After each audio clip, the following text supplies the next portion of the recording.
obviously the past 1 month has been all about the World Cup, and in the past 24 hours has been all about this particular moment yesterday. Arnold, how do you feel about such an image, especially the parallels? Lionel Messi on one side, Maradona on the other side. It's iconic.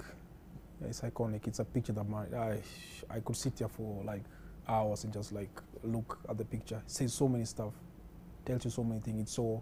It's inspiring. You know, it's an iconic picture. Iconic picture. And just the way they are similar, like yes. they are taken 36 years apart. They planned for it. But I think it's intentional. It's intentional. But like the Aguero was I think the Argentinian team, yeah, they would do it. They wanted to do it. They wanted to do it exactly like that. Because, and then to have Aguero, to have Aguero carrying Messi, I think it's also something significant. Something special. Yeah. Let's have a look at another sentiment here on social media, and this was a tweet by the boss of Google, Sundar Pichai, and he says, "Search recorded highest ever traffic in 25 years. The entire world was searching about one thing."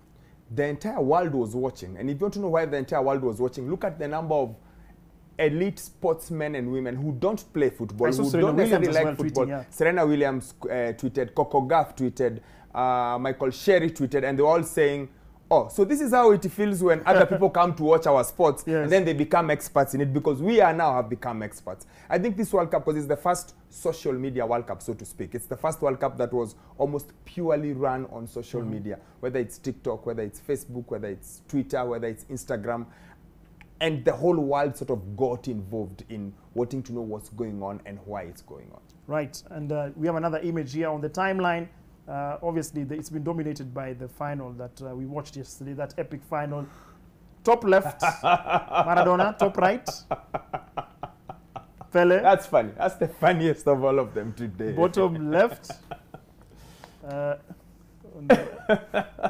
let's not water down, pun intended, on the achievements that Cristiano Ronaldo has been able to achieve in his career as well. But I think it's a special moment for Argentina, their third trophy. Pele has carried it 3 times. Yes. He's kissed it 3 times. Yes.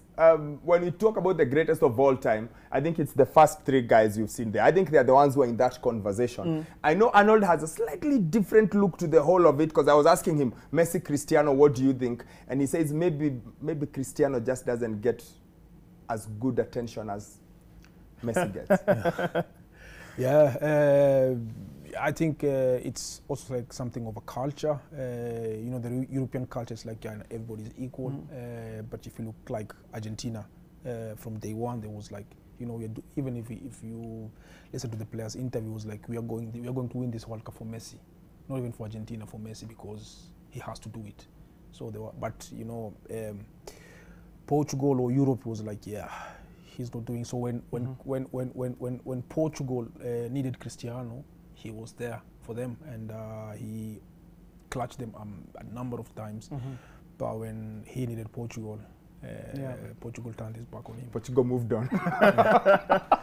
Played him as a sub in many of their matches as a starting substitute. Now, once again, I'm sorry, we'll just see a lot about Argentina. The next tweet again, you guessed it, it's about Argentina. So let's take a look at what people are saying regarding Argentina and their performance in the final yesterday. Well, this tweet, of course, is drawing parallels with what happened a few years back. Let's have a look at it. Right, it is a tweet. It is a tweet, actually, and it was, and this, of course, is the Argentinian team celebrating, and you can see there, that's the changing room.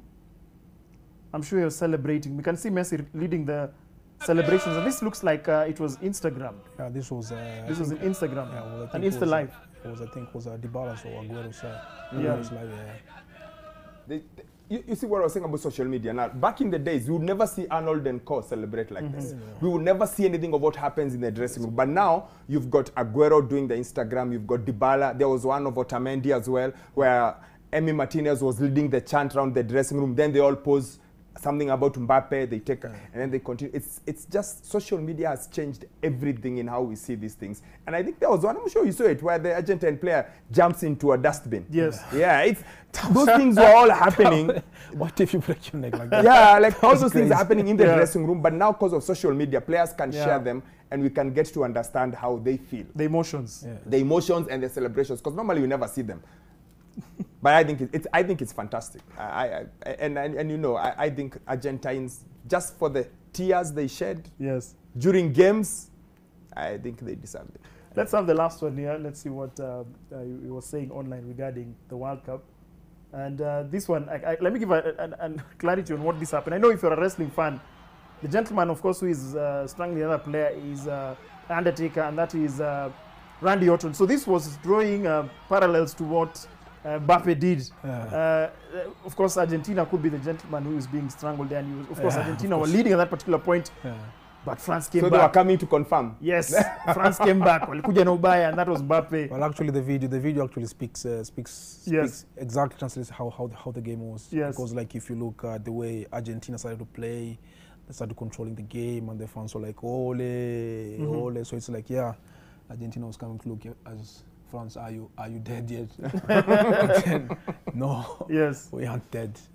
Well, it was an interesting World Cup nonetheless. It's done and dusted. We look forward to 2026 Wakabi. As we've said, 16 cities will be hosting, which is a lot.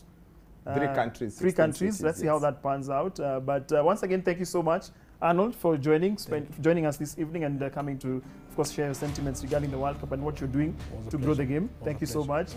From the entire team who made the broadcast possible, behind the scenes, we thank you and have a good night and hope to see you again soon.